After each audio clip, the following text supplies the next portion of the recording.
The impact of AI in the classroom. Welcome back to Techstination. I'm Fred Fishkin. Joining us is the founder of Silicon Valley High School, one of the largest and accredited online-only schools, David Smith. Hi, David. Hi, Fred. Great to meet you. Yeah. Give us some background to start with about Silicon Valley High School and how this came about. Well, I come from the tech sector, and I've been an entrepreneur. I worked at Apple. I formed lots of startup companies, and I built a business school, an online business school and law school. And then in 2013, I started working on I brought together a team of software engineers and teachers, and we started building a software-driven high school called Silicon Valley High School. So, yeah, we built the school using the courses are video-based, self-paced, teacher-supported, and we wanted to try and bring all the latest Silicon Valley technology to the high school environment to make it more efficient and more effective, and actually to slash the costs and improve the quality of education. So that's what we've been doing since 2013, and things have really kind of taken off. Keeping us very, very busy. We've had over 46,000 students enroll so far, and currently, like over the summer right now, we have about 25,000 students that are taking courses with us to either catch up or jump ahead on their credits. So they take their courses with us online, and then they earn their credits, and then we provide them with a transcript. They transfer them back to their school. So that's what's keeping us busy right now. But then in August, we'll start to get high schools that enroll their students in our courses because they adopt our curriculum. So we have, students coming directly, and then students coming through other high schools. Yeah, that's an interesting concept. So students, and I'm sure you saw quite a bit during COVID too, but yeah, the students are able to go to Silicon Valley High School, period, and take all of their courses through the school if they choose to. Yeah, we do have. So we're primarily supplemental. So the students that come to us are mostly taking courses they're taking their high school diploma at other schools, and they come to us for supplemental courses or because their school is adopting our curriculum. But we do have some full-time diploma students that take all their courses with us. So we do have some of those. What are the advantages you have? I mean, I'm sure you've been around long enough now that you can quantify or measure the results. Well, we've built a curriculum of soon it'll be in the next few days, it'll be more than 60 courses. So we've built our own online curriculum. And one of the things we did early on was we made the courses video-based. So we integrate YouTube videos into the courses, which enables the students to, watch the lectures at their own pace and rewind and replay them. And so that's, and now we have AI bots that are going out, scouring YouTube, finding the best videos that we can integrate into the courses. So that's been an advantage. And then, just the fact that, we come across problems and we solve them primarily with software. So, we have a different approach to most schools, and it's enabled us to be, much more effective. So,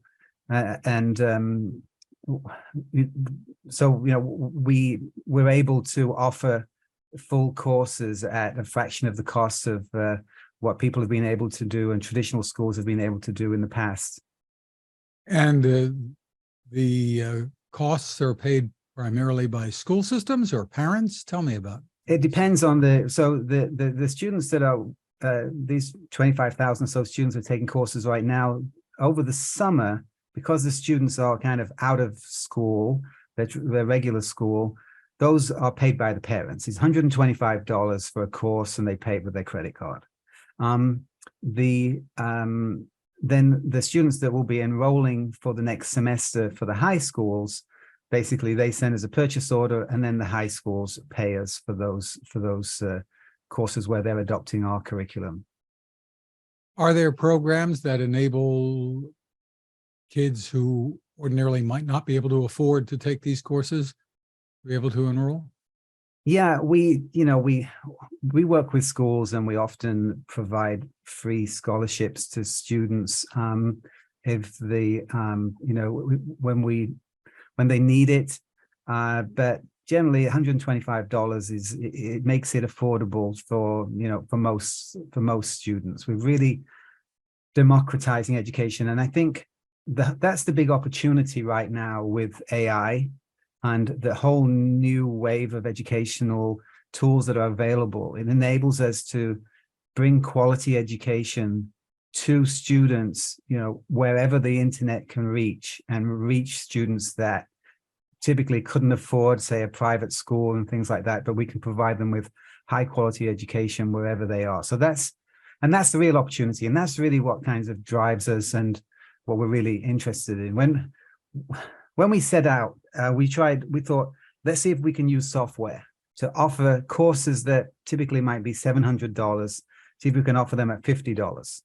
And we tried that, and then we found that, because we're paying the teachers, we just couldn't afford to do that. So we eventually reached the price of $125, and that seems to be a sweet spot. But we are, I think the opportunity here with the new wave of technology and AI capabilities is going to be to democratize education and bring it out to students all over the world that otherwise wouldn't be able to access it or afford it.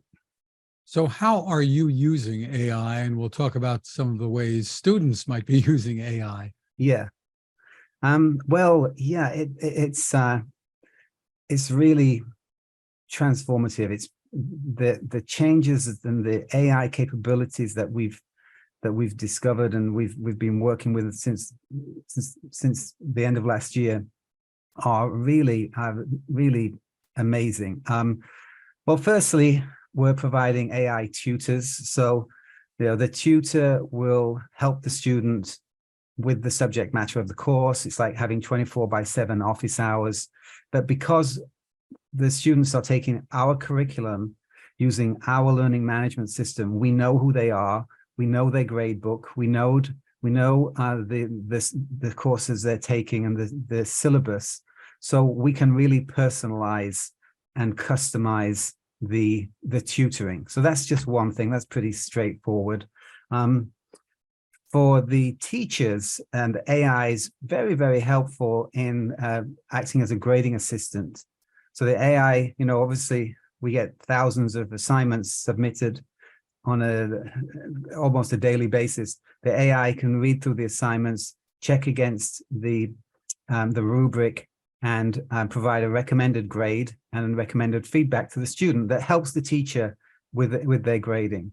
And we found that the AI grading has been very accurate and really remarkable. We have customer service assistants answering questions for students. If the student has an issue, the customer service assistants, that's all done with AI now. Then we have AI-based activities. So the student can chat with the AI. They can have a debate with the AI about a topic from the course. They can chat with historical figures. We have an AI figure I was just testing that you can chat with George Washington about the Revolutionary War and what his perspectives were on that. Then we have assessment chats with AI, where after the students completed a section of a course, the AI will chat with the student and basically determine how much the student has mastered the materials in the course, and then assign a recommended grade that the teacher can view and the teacher can see and potentially accept as the grade for the student for that particular section. There's more. What we've done is we've built our own kind of text editor where the students write their essays, and the AI is embedded in the text editor, and it works with the student to help them write. So it will ask them for, say if they're writing an essay, ask them for the thesis statement, ask them for their outline, ask them for different sections, and then gradually works with the student to write the essay. And when they write a section of the essay, paragraph, it will check and come back to them and give them feedback if that's an improvement or if there's typos and all those types of things. And then a couple of other things. Because we're doing that, obviously we'll talk about this, I'm sure, academic integrity. Because the AI is working with the student to actually construct the essay, we have a good feel for what the student's doing, and we can train. We're training our own AI models to look at patterns and determine whether the student is cheating or not cheating. And so those are some of the things that we're doing with AI. One very large area of AI, the last one here, is it's really useful in helping us actually develop curriculum. When you're developing the curriculum, we have to review thousands of videos to find the best videos and materials. We have to then map the curriculum to the standards, Common Core, national standards, the state standards. This is a huge task. Takes 3 teachers. Typically, it could take them a year to build a course. Well, the AI has been very, very helpful in that area as well. So these are all the areas that we're working in with AI, and we're going to be rolling out these features over this upcoming 2023-24 school year. Do you envision a time when you actually have teachers who are AI teachers? Well, yes, the AI is taking a lot of the teaching burden off the teachers. I think the key here is that, there's a teacher shortage. Teachers don't, the teaching is not been much fun for a few years now, and the teachers are burdened with grading and all sorts of things that AI can actually help them with. So our view is not that we're replacing teachers. Teachers are very, very valuable, and teachers actually, they want to teach. They want to be able to work one-on-one with students, and the AI and the next generation curriculum can really help the teachers free up their time so that they can then go in and work one-on-one with students. So we're going to give the teachers, with AI's helping us with this as well, some creative lesson plans. So when they get the students in the classroom, the teacher can then work with the students. The students learn that they go home, they watch the videos, they do their assignments, things like that. They come into the classroom. The teacher can have creative activities that involve the class. They could involve the Socratic method of debate, but the teachers can then use that classroom time much more effectively, and they can focus in. We give the teachers, as we give all the students, and everyone has their own kind of progress dashboard. So the teachers can see on the progress dashboard where the students are, how far they've developed, which ones may be falling behind. And then in the classroom, they can actually go in and work with those students one-on-one. So we see the teachers as being a very important part of this moving forward. And I think this can help, solve the teacher shortage problem by making teaching more effective and attracting more teachers back into the profession. By doing more of the tedious work for the teachers? Is that what you're... Right, exactly.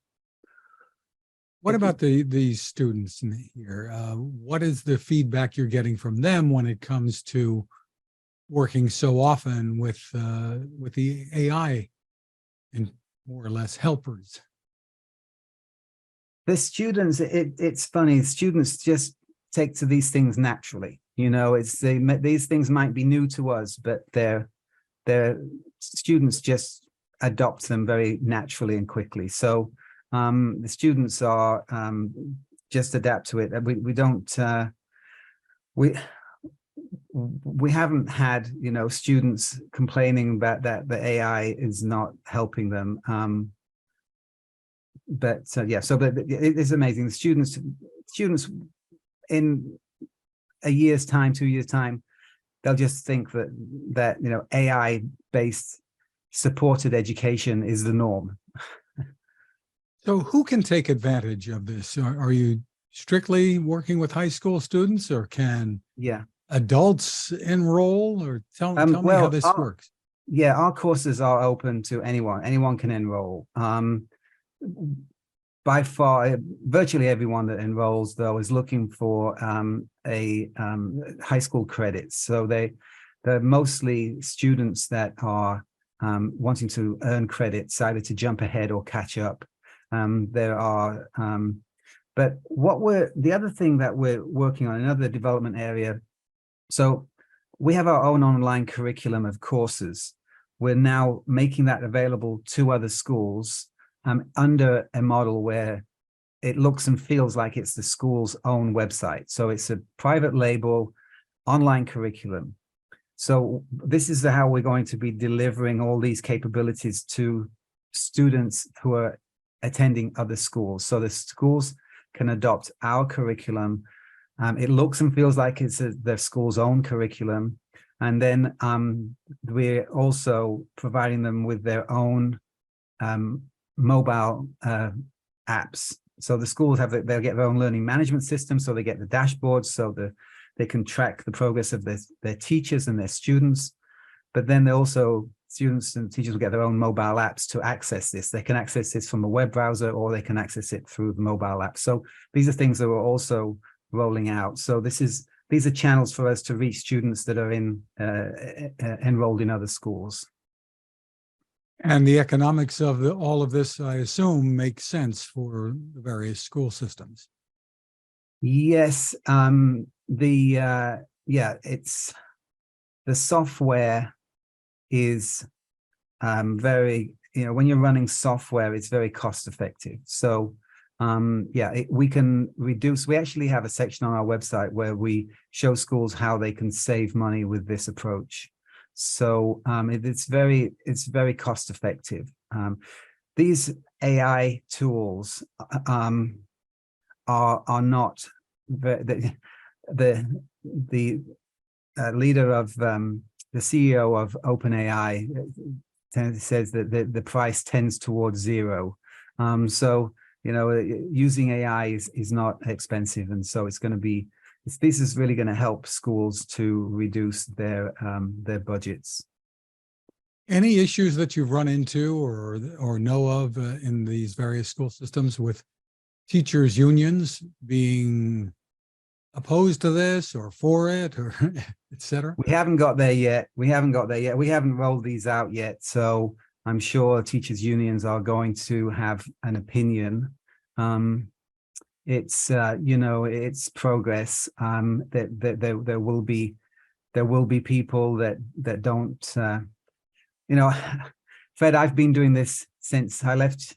Since I started my own software company in 1982. So I've been doing this a long time, and I've seen it. I've seen software impact different industries and change them, and then, you know, over time.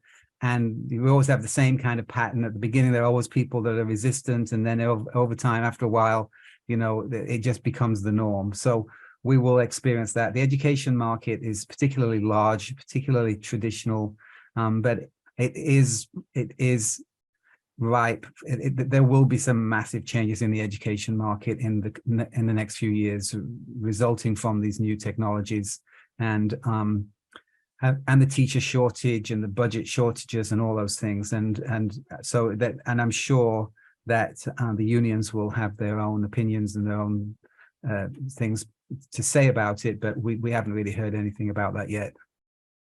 And another issue that may arise, or maybe already has arisen, are the differences around the country in different states. What is acceptable to teach and what isn't? I don't know how you grapple with the issues we're seeing there around the country.